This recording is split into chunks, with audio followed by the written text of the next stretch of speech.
Blessed and happy Sunday to all of you, my dear friends, my dear brothers and sisters, my dear good people of God, faithful followers of the Daily Gospel Reflection with Father Jack.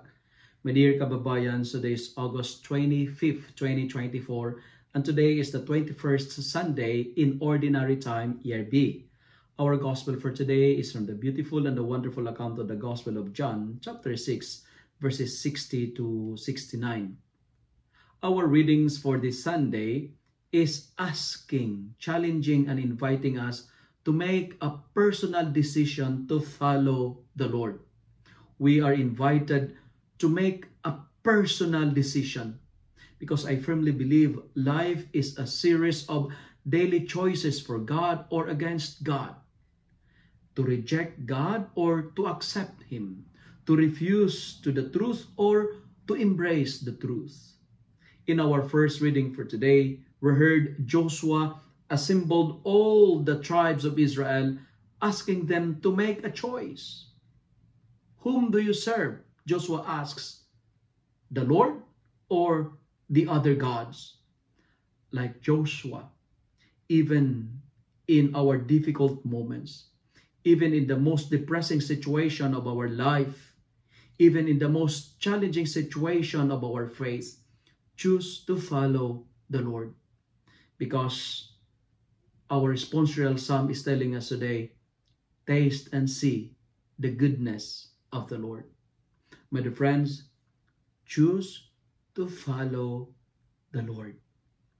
In our second reading, we are invited to decide to love. This kind of love is expressed through submission to one another. Husband and wife, you are called to subordinate, not to dominate. I say it again.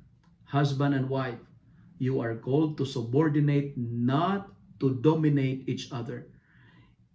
It is very clear in our second reading, and it says, to all the wives, submit in everything to your husband.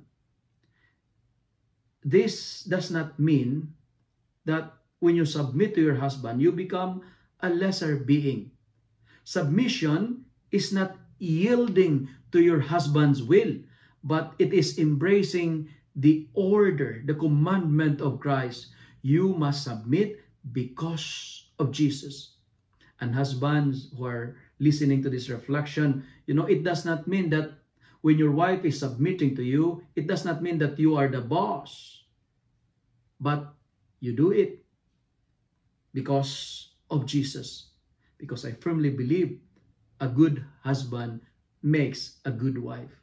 And remember, happy wife, happy life.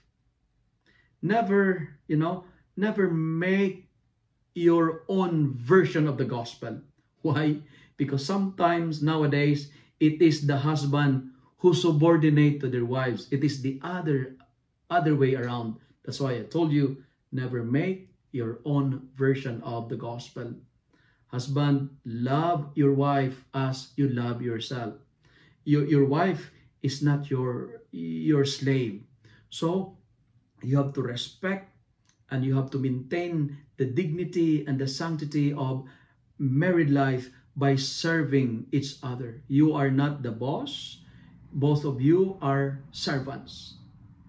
And finally, our gospel is the conclusion on the teaching of the bread discourse. Because if you notice, for 3 Sundays, our gospel speaks about Jesus telling us that He is the bread of life. We need to eat Him. We need to receive Him because He is our nourishment to our earthly pilgrimage.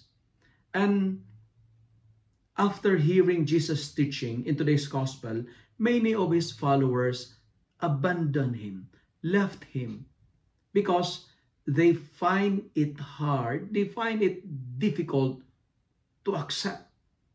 My dear friends, the gospel is challenging us today that when we don't understand something, we have to avoid the following. If you don't understand something, don't complain, never murmur, never grumble. And second, when you don't understand something, never follow the example of these people in today's gospel.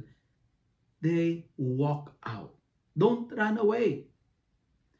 Stay and never abandon the Lord. Sometimes it is our tendency, if there are teachings that difficult to accept, especially teaching in the church, we complain, we murmur. Each and every one of us are guilty of that, right? In our life situation, if you don't accept the teachings of your boss, the teaching of your leader, the teaching of your group, the teaching of your community, don't leave. Never walk out. Like Peter, stay with Jesus, because staying with Jesus gives us eternal life. But friends, my brothers and sisters, we may not understand the teaching about the Eucharists. Maybe some of us find it hard to comprehend how come this little bread, the piece of bread, became Jesus himself. If you don't understand, never murmur, never complain. Don't abandon your faith like Joshua and Peter in today's gospel. Say, as for me and my household, we will serve the Lord. Yes, I cannot understand the teaching, but I have to stay and I will not abandon my faith, because staying with Jesus will give me eternal life. If you love and like this reflection, kindly share it with your friends, share it with your family, make the Word of God viral so that many will be blessed. Amen.